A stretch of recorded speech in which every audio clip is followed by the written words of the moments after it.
दोस्तों नमस्कार। पहले मैं अपनी पहचान दे देता हूँ। मेरा नाम कमलेश पंचाल है। मैं पूना से बिलोंग करता हूँ।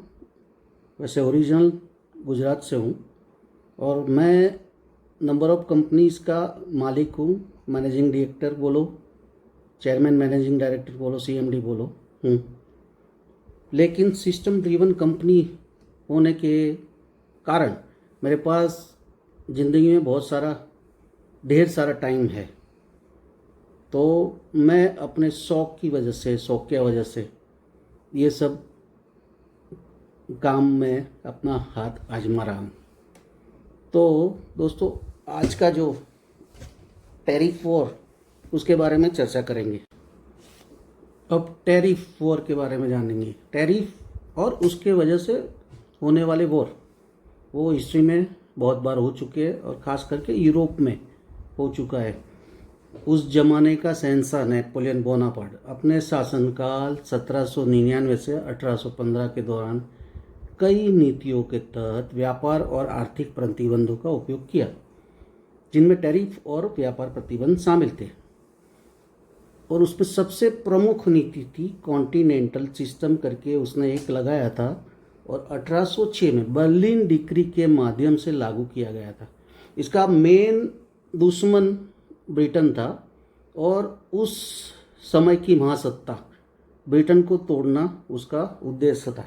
लेकिन नेपोलियन ने ताकत की वजह से या उसके पास जो पावर था उसकी वजह से उसके शासन के तहत जो देश आते थे कि जो उसके शासन को मानते थे, स्पेन, रूस, कई देशों को उसने कंपल्सन किया कि भाई तुम्हारे को ये कॉन्टिनेंटल सिस्टम माननी है।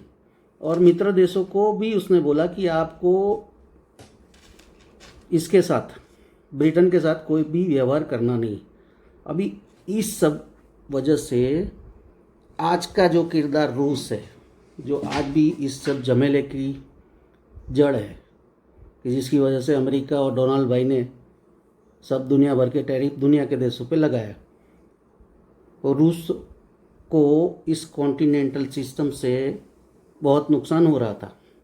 तो 1810 में रूस ने फैसला किया कि भाई अपने को ये सिस्टम से बाहर निकलना है और वो निकल गया। उस ज़माने में भी नेपोलियन यानी फ्रांस और रूस के बीच में वॉर हुआ था और उसमें नेपोलियन बुरी तरह से हारा था। टैरिफ वॉर से पहले 2-3 साल पहले डी डॉलराइजेशन और फियाट करेंसी ये सब सुनते थे एज ए इंडस्ट्रियलिस्ट। मुझे कभी कभी हंसी भी आती थी और ऐसा लगता था कि ये हलवा नहीं है डॉलर को ख़त्म करना और यूएस को बर्बाद करना। बट ट्रम्प जिस तरह से यूएस इकोनॉमी और डॉलर के पीछे हाथ धो के लग गया है, मुझे लगता है कि ये काम वो खुद ही निपटा देगा। यूएस एक डूबता हुआ जहाज है। बड़े बड़े एम्पायर का भी एक दिन पतन होता है, लेकिन अगर एम्पायर जिद्दी, अहंकारी और अपने परिवार के बारे में सोचने वाला हो तो उस देश को गिरने से कोई नहीं बचा सकता। जैसे हमने बात किया कि नेपोलियन को गुमान हो गया था और उसने सब दुनिया के बाकी देशों को टाइट करा था, तो अंत उसी का ही हुआ था। और अमेरिका का सिक्का अब पहले जैसा नहीं चलता है, वो दुनिया को पता है, लेकिन गुमान है। अमेरिका की असली ताकत क्या है? टेक्नोलॉजी, स्ट्रेटेजिक लोकेशन, डॉलर, ये सब तो है ही है। लेकिन अमेरिका की सबसे बड़ी ताकत मेरे हिसाब से यूरोप के साथ उसके डीएनए, उसके ब्लड के जो संबंध है वो है। लेकिन ट्रम्प ने जिस तरह से कनाडा से लेके, स्विट्ज़रलैंड से लेके बाकी यूरोप के देशों के साथ जो अपनी जीत करके उस रिश्तों को कमज़ोर करा है और गोरे देशों के साथ जो बदतमीजी की है, उससे काफ़ी गोरे देश नाराज़ है। तो डॉलर की ताकत और अमेरिका की ताकत वहीं कम होती है। अमेरिका में रोजगार की स्थिति देखो तो मैं 2009 में गया था, तो मैं एक गोरे से बात किया, कोई इलेक्ट्रॉनिक कंपनी में वो काम कर रहा था। तो उसने बताया सर यहाँ पे मैन्युफैक्चरिंग वायबल नहीं है। सिनारियो 1 था 2009 में। 2024 का लेटेस्ट बताता हूँ। मैं ह्यूस्टन में रमाडा में रुका था।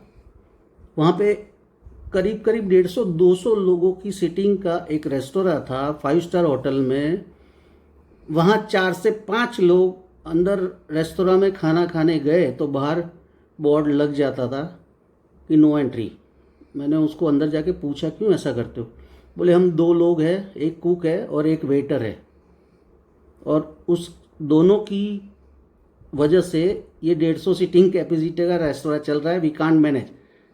होटल वाले नई रिक्रूटमेंट कर नहीं रहे और हमसे जितना होता है उतना हम करते हैं। अब लॉस एंजलिस की बात बताता हूँ। वहाँ पे एक पिज़्ज़ा स्टोर में गया था। वहाँ पे एक यंग लड़के को मैंने पूछा कितना सैलरी मिलता है, तो उस टाइम पे उसको कुछ $15 ओवर मिलता था।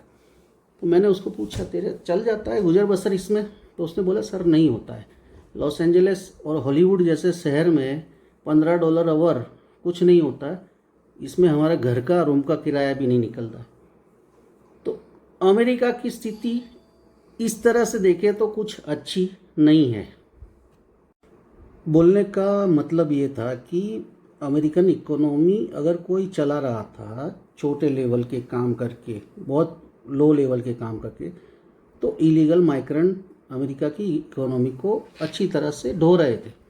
लेकिन जो डोनाल्ड ट्रंप जिस तरह से हाथ धो के उसके पीछे लगा 1 साल, 4-6 महीने में, उसने काफ़ी लोगों को घर भी भेज दिया है। कुछ लोग डर के मारे अंदर साइलेंट होके भी बैठे हैं।